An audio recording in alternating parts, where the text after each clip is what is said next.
Democrats, South Africans, colleagues in the media fraternity, good morning, Dumelang.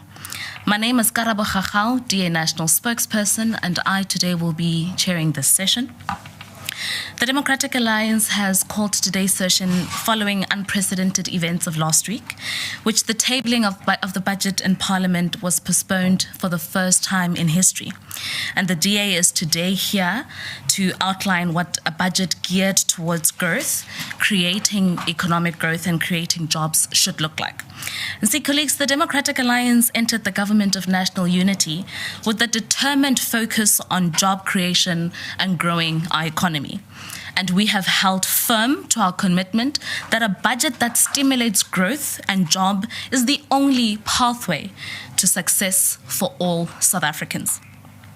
And we have seen how over in the past months, investor confidence has improved, our credit ratings have stabilized, and we are laying the foundations of stable job creation and growth. I cannot say here to the Democratic Alliance.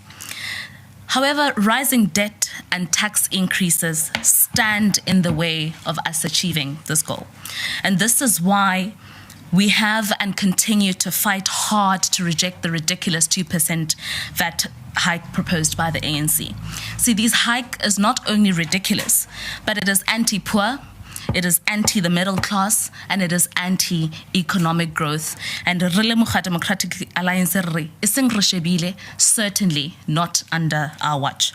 So today we outline our strategy to position our economy for the future and what we, the DA, mean when we say we want an anti-tax but pro-jobs and growth national budget. And joining me to do so here today is our National Spokesperson on Finance, that is Mark Burke. And Mark will take us through this, and thereafter, as is standard procedure, we'll have an opportunity for questions and answers. Mark, I'll hand over to you. Thank you, colleagues. Good afternoon, everyone. My address to you is centered on 6 priorities, geared at getting our economy growing and delivering jobs. As Cabinet now goes back to the drawing board on a new budget, we believe that these proposals will position our country on the right footing without raising taxes, growing our debt, or any cuts to frontline services. Firstly, what I want to make clear is that the 60 billion rand in new expenditure the Treasury said it needs to find is only 3% of the overall 1.9 trillion rand budget. There is no need to tax to find these funds, which can easily be sourced from failed and underperforming programs and sub-programs. South Africa simply does not have a revenue problem. It has a problem prioritizing spending on programs that drive growth and in turn drive job creation. Our budgets keep getting bigger, our taxes keep rising, but our lives keep getting worse. In 1994, when Nelson Mandela introduced his first budget, inflation adjusted, it was 3 times smaller than today's budget. The 2007 Mbeki budget, inflation adjusted, was almost half the size of the 2025 budget. Are South Africans twice as well off now? No. And if GDP per person is anything to go by, life stopped improving for South Africans after 2011. We initially made great strides, and then we stalled, and now we've regressed. More than half of our people now live in poverty. Those who can afford a house see its value drop year after year in many parts of South Africa. Where we once boasted about how many villages and townships were connecting to the grid, now the discourse is about Eskom bailouts and load shedding. And despite an ever-growing budget, lives are getting worse. The ANC solution is to spend more, borrow more, and tax more, with zero focus on efficiency. It's insane. We're doing the same thing again and again, but expecting different results. And that's not why the DA is in the GNU government. We need to break the cycle and reject any new tax hikes that can only damage the economy at this point. So, while some media might be inclined to push the narrative of how do we fill this void by the rejected ANC VAT hikes, we believe it's actually time to think critically. We do not have a shortage of tax revenue. We have a shortage of scrutiny. So our proposal is a simple 6-point plan. 1, no new taxes, including VAT, personal income tax, and company tax. South Africa's tax base is too small to carry any additional tax increases without choking the private sector, investment, and further damaging the economy. Tax increases will chase away investment, shrink our tax base, and ultimately cause damage to the economy. The government must find 60 billion rand in savings from wasteful spending instead of burdening taxpayers further. For context, government has a 1.9 trillion rand budget as mentioned, and 60 billion rand only constitutes 3% of that overall budget. Point number 2, we need to cut unnecessary government expenditure. The DA proposes immediate cost-cutting measures that will free up at least the 60 billion rand without cutting essential services. That would include a 50% reduction in government advertising budgets, a 33% reduction in travel and catering expenditure across departments, a hiring freeze for all non-essential government positions for 12 months, a national audit of ghost employees, especially following the Praza audit that uncovered approximately 10% of their workforce didn't even exist. Point number 3, a concrete pro-business growth approach. Economic growth is the only sustainable path to prosperity, as we all know, and to drive investment and job creation, economic reforms will install confidence in markets, and these should be prioritized. We need to fast-track logistics and trade reforms by setting clear deadlines for concessioning of freight and rail ports like Cape Town and Richards Bay. We need to establish a $5 billion, or in our money, 92 billion rand concessional lending arrangement with the World Bank for high-impact urban infrastructure projects without adding to the national debt. Point number 4, a comprehensive spending review to reprioritize 58 billion rand. We need a 3-month emergency spending review, which must be undertaken to identify wasteful and failing programs. This will allow the reallocation of funds to essential public services such as healthcare, policing, and education. It will also allow the ability to fund legally mandated commitments, such as the 7 billion rand public sector wage increase without tax hikes. We can use the adjustment budget mechanism to shift spending as new revenue streams are unlocked. The government can also use adjustment budgets throughout the year by reallocating funds as inefficiencies are identified, and there will be many, so no tax hikes are needed. Furthermore, we need to conduct at least a 9-month deep dive to review outdated expenditure, some of them decades old. Point number 5, we need to increase revenue without raising taxes. Instead of suffocating taxpayers, South Africa instead should focus on improving tax compliance and unlocking state assets. We can increase tax compliance from 63 to 67%, which will yield 60 billion rand per year, with a small investment into SARS. We need to sell underutilized state-owned land and properties, and if we do this, we estimate that we could raise about 10 billion rand a year. Point number 6, we need to protect essential services and the most vulnerable. Unlike the ANC's reckless approach, the DA's plan ensures that critical services remain protected. We can't afford any cuts to frontline health workers, teachers, SAPS personnel, or social grants. The SRD grant should be converted into a job seekers allowance, ensuring that it supports employment-seeking efforts. In short, we don't need lip service. We need service delivery and reforms, and we need them actioned now so that we don't all sit here again next year with the same tired narrative, wondering how it is that South Africans are again worse off.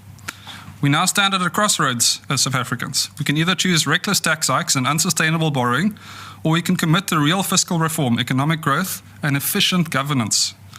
The DA's plan is fiscally responsible, pro-growth, and focuses on jobs. It is a plan that protects the poor while ensuring the government lives within its means. It's a plan that proves that new taxes and reckless borrowing are not necessary. The only thing that is necessary is political will. We call on the GNU to adopt these measures and ensure that the 2025 budget prioritizes jobs, growth, and fiscal stability, not the failed economic policies of the past. Thank you so much. Thank you very much, Mark. There, colleagues, it's very clear. So unlike what Minister Godongwana would want us to believe, we don't have an either 2% hike tax or a austerity in his form budget. We've just now tabled an alternative that is very sober, that does give clear alternatives to how we can restructure the budget and get it to a point where we're able to see what we want, which is the growing of our economy, the creation of jobs without taxing South Africans further. And we're very clear, all he has to do is to copy, paste, use it. It's very, very user-friendly. So now, colleagues, I'm going to open up for a session for Q&As. So as is the standard process, please indicate your name, the news house you represent, and to whom you would like to pose the question, and then we'll take it from there. I'll start with you. Jan Gerber, News 24.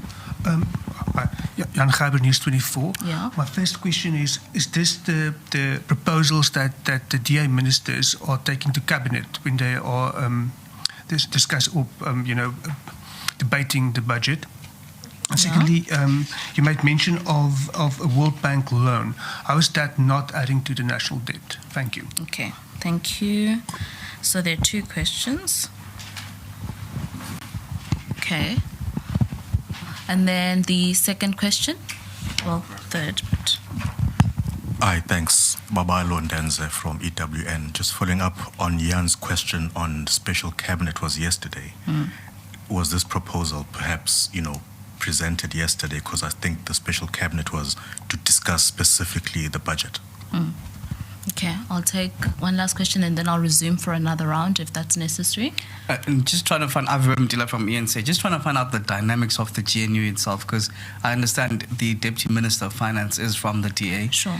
Are these proposals made within Treasury when he's there? Because it seems like you're separating the DM from the DA, from the ANC, or from Treasury completely. And with all these dynamics, seems like the pulling apart is continuing. Is South Africa safe in the hands of the GNU? Okay, thank you so much. Is that for the first round? Okay, I see one question. So I'll give you the brief one. Hi, Karabo. Just two questions for you. Yeah. Why was the VAT increase fight important for the DA? And Mark spoke about reviewing expenditure. What does this look like and why is it important? Please repeat the first question. Why was the VAT increase fight so important for the DA? Okay, thank you very much. All right, so I'll take the first question from Jan from News 24. Mark, you'll take the second question from News 24. The second one from Lubabalo Eyewitness News, and then the fourth question from ENCA. And I'll clap on that and respond on 1 and 5. Thank you.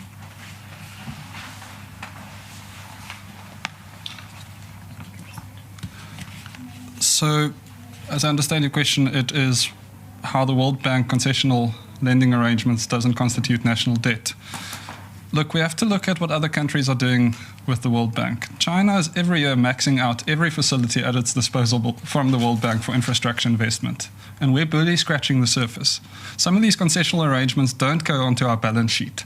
They sit there as exactly that, a concessional facility that we're able to tap into to invest in infrastructure. And there will be some yield from whatever asset is invested in. And that will hopefully go some way towards servicing the investment from the World Bank. But the more important point here is, how do we think about infrastructure investment? Do we want money to go into these monolithic entities that nobody believes in anymore? Transnet, for example, is in a loss-making position month on month. And we need to start thinking of vehicles that could be invested in by the private sector, by international multilateral institutions, as well as our own fiscus. But at the moment, we're pouring money into a leaky bucket. So the answer to your question is some of these facilities exist for the sole purpose of investing in a nation's infrastructure. And we're not doing nearly enough to tap into it. I hope I've addressed that question somewhat. Karabo, would you remind me of the question from... Lubabalo, was the proposal taken to Cabinet? It's a difficulty here. These cabinet meetings are confidential. I'm not a member of cabinet, and even if I were a member of cabinet, I wouldn't be able to relay what happened there. But what I can tell you is this is the DA position, and our ministers will be advocating for this position, as they have been doing in every forum at their disposal. So I can't tell you exactly what happened in yesterday's meeting, but I can tell you this is the DA position, and everybody on the team is well aware of that position and is going out into the world and making sure we get this implemented. Thank you very much, Mark. So I am going to clap the first question of Eyewitness News, the last bit of Newsroom, the last bit of Eyewitness with ENCA, and clap it into one question because there are similarities there. So, colleagues, you are correct, Aviwe, to say that we do have a Deputy Minister in Finance, Ashwa Sarupin. And the DA, again, when we went into the GNU, we went there very committed to using all positions in the GNU to make influences to make sure that we get the outcomes that we want for South Africans, geared towards rescuing South Africans. So we've obviously been able, in our participation in Treasury and in the GNU, be able to been able to offer alternatives. And this is why we've always said that it is important for the ANC to understand that it doesn't operate alone, that it is important that when we do offer solutions that make sense, such as these proposals here, that they are able to be heeded, that they're able to be used, applied, because at the end of the day, the best beneficiaries of these solutions altogether are South Africans. So as is the case with our rejection of the VAT increase, the people who get to benefit from this rejection of the hike are poor South Africans, are middle-class South Africans who are already struggling to put food on the table for themselves and their families, who certainly cannot be able to afford to spend more money on their groceries and basic essentials and transport. So that's why it's very important then that when we make such solutions, they are heard. But these alternatives have been put there. We do have a Deputy Minister of Finance who's been working really hard to make sure that they are heard. And that's why what we want South Africans to hear today fundamentally is that there is no DA minister or deputy minister that goes into government without a DA policy. Whatever submissions that goes from the Democratic Alliance is directly aligned to what it is that we are tabling today for South Africans, and that's the score point against which we are working. So I hope that addresses the question from you guys. And then the last part of whether or not South Africans should trust the GNU. South Africans must trust the Democratic Alliance participation in the GNU everywhere, because life is far safer for South Africans with us there than not. For example, again, I want to go back to the 2% VAT hike. If the Democratic Alliance was not in the GNU, we wouldn't have had the rejection of the 2% VAT. We would have had Minister Kodongwane still proceeding to address the nation on that hike. And this is an indication of what exactly the Democratic Alliance meant when we said we are pro-poor, we're pro-middle class, we're pro-all South Africans. But most importantly, we want to make sure that we rescue South Africans from the clutches of a government that does not care about its people and that has ceased to reimagine itself in a way that addresses the direct needs of South Africans. So for as long as the Democratic Alliance is in the GNU, South Africans are safe. So there are two online questions that came through. The first one on the what does it mean when the Democratic Alliance says that it wants to have a reviewing of expenditure?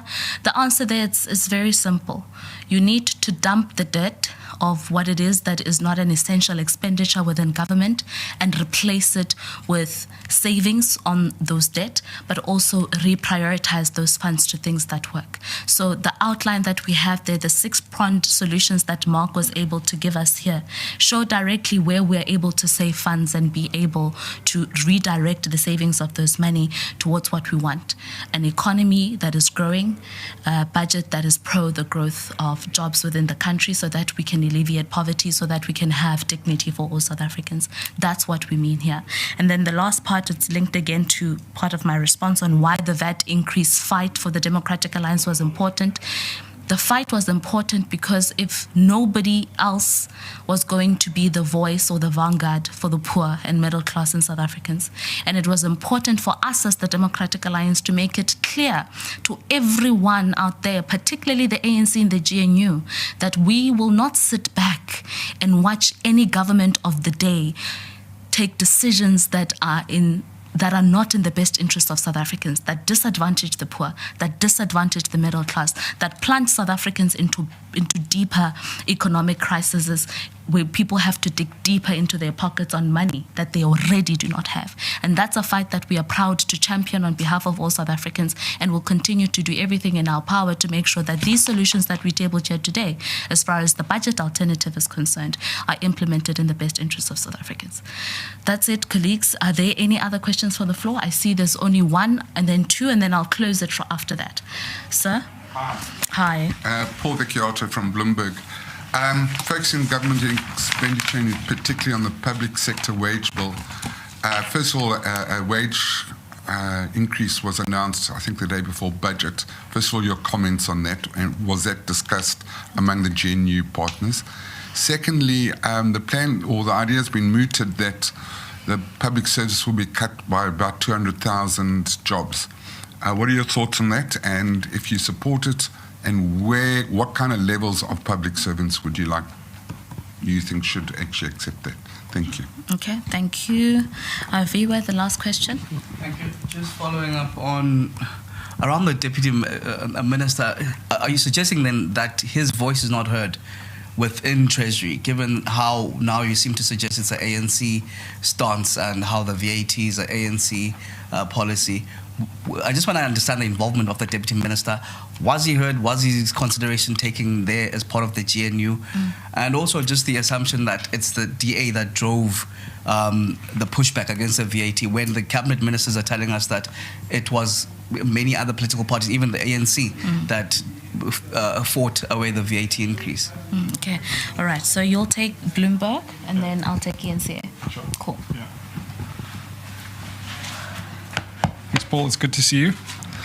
The question, perhaps I'll start with your second question first, which is to do with cutting these. We cannot fall into the ANC narrative that unless there's a 2% VAT hike which impacts the poorest amongst us, then there will be an austerity budget. It's a false dichotomy. We don't have to buy into that narrative. We all know the problem. We all know how much fat, inefficiency, corruption, and maladministration is baked into our current governance system. That's the problem. We need to take aim at that problem. And for us to, when I say us, I particularly mean the Minister of Finance, in an emotionally manipulative way, say to us now that unless we get the 2% VAT hike, all of these people will be binned, and good luck to them. It's a false narrative. It's a false dichotomy. We've got many efficiencies we can unlock. We need this 3-month spending review and then the longer 9-month period to find these inefficiencies over time. Some of these things haven't been reviewed for decades. So no, we don't buy into the narrative that frontline services could be or should be cut if we aren't able to get this VAT hike. It's simply inconceivable that the budget keeps going up year over year. But for the last 10 years, government hasn't been doing nearly as much as they were doing for the first 10 or 15 years of democracy. So Paul, short answer on that is no. On to your first question, which is the wage increase. One of my questions to the Minister of Finance in Parliament last year was, how many times are we penciling in an amount in our midterm budget statement, and then those wage increases end up at a higher amount? And how often has that happened in the last 5 years? Of course, there's no good answer to that question, and the Minister didn't give a good answer to that question, because we keep underestimating, which throws our whole fiscal strategy into disarray. The Minister has spoken in the past about tough love to SOEs, and I would argue that we need some tough love towards state employees going forward. There's all sorts of bad practice that's become entrenched practice over time. So we see, above inflation increases year over year, and then in addition to that, if people have been in the state service more than 5 or 10 years in some cases, they automatically get a 1% increase on top of those above inflation increases. And it's ruining our fiscal strategy, and it's making South Africans really upset that a parliament cleaner is earning more than a teacher in a rural town in South Africa. These things make no sense. We can't be spending 30,000 rand on a cleaner when people are struggling to get by. So Paul, this is part of the problem. This is what we need to address, and this is what we need to become a lot more mature about in addressing, instead of bending to the loudest voice in the room every time. I hope I've answered your question. Sorry, just to clarify, so you don't support the retrenchment of public service employees? Absolutely not. Okay. Thank you, Bloomberg. ENCA. Aviwe, I don't want us to complicate this. It's black and white. We have a GNU, which is a coalition form. All voices are empowered to express their views on any matter, and all partners in the GNU are empowered to do their job. In line with what is the responsibility of the DA's Deputy Minister of Finance, Ashish Sarupan, is to make comments when a budget doesn't make sense, which he has done. And however, he's not alone in ministry. He's not even the minister altogether. And this is the whole point that the Democratic Alliance has been making, to say, you cannot, in all honesty, if you believe that you are an ethical leader, say no to sober and sensible solutions because of your political ego, because the person who came with the solution is not an ANC card carrier, even though they are sober. And so this is what we are saying to South Africans now today, that we are committed 100% to continue to fight to be the voice of reason within the government of national unity. And this is why we are tabling the alternatives we have tabled here today. And I will recap on them very quickly just before we conclude. But it's as simple as that. And on the last one, on whether the assumption that the Democratic Alliance is not the sole driver of the tax hike protest, the bottom line is this. The Democratic Alliance is the leader of the pack of this argument of the day. Had the Democratic Alliance not led the conversation to protest the 2% VAT increase, we wouldn't have had the outcry we have seen. Certainly, we wouldn't have had the leading of communication in the media as we have seen in the past. Other political parties in the GNU, yes, may have also said the same thing, but we led the conversation, and we are clearly the people who have been at the forefront of fighting this. And it shouldn't be that we fall into the trap, Aviwe, of where political parties are now seeing that the political game is failing them, that on the ground they're not finding as much expression as they would, that they would want to dilute the hard efforts of the Democratic Alliance in the GNU and claim victory there.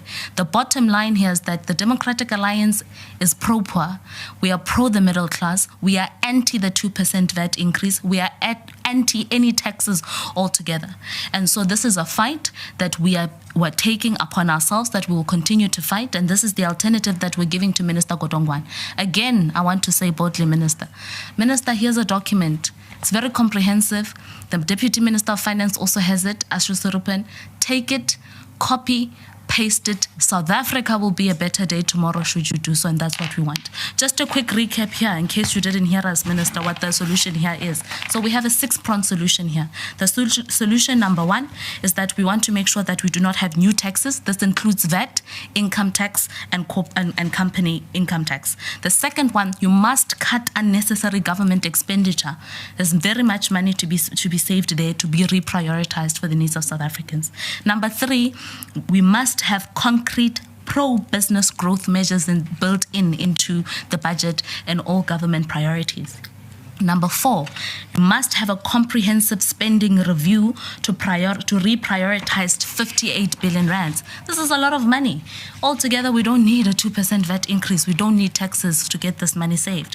Number 5, there must be an increase of revenue without raising taxes for South Africans. And number 6, protect essential services and the most vulnerable. That is the alternative that the Democratic Alliance is putting here. And I want to take this opportunity to say thank you to everyone who has availed themselves here in the room. To everybody that is watching us online, thank you for your continued support for the Democratic Alliance. And I want to say thank you, colleagues. Adios.